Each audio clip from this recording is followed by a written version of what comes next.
Hey guys, Ali here again, coming out of yoga. Just kidding, I don't do yoga. Actually, that's not true. I did do yoga a couple times, but I was the slowest, least athletic person in the room, and I was totally in the back. Very embarrassing.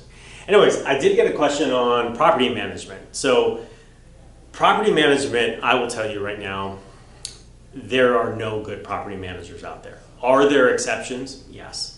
But typically for me, property managers, and I'm sorry if you're a property manager watching this, but I gotta tell you, if your property managers are the least responsive and least proactive people on your team.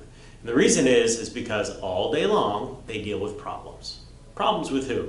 Problems with owners, tenants, the city, contractors, at home, their own problems, right? So you call them at 6 o'clock your time in the West Coast, and it's 9 o'clock over there, and you're calling them to give them their 43rd problem of the day. So you never call them and say, hey Bob, I'm letting you know you're doing such an amazing job managing my property. That call never happens in the history of real estate.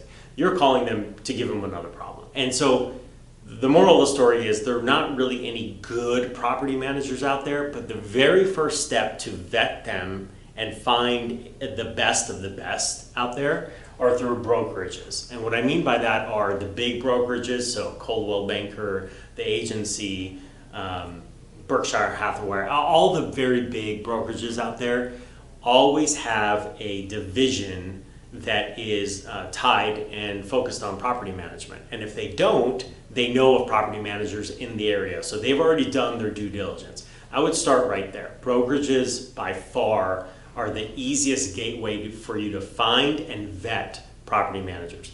And when you do so, the second piece is the criteria. So how do you evaluate them?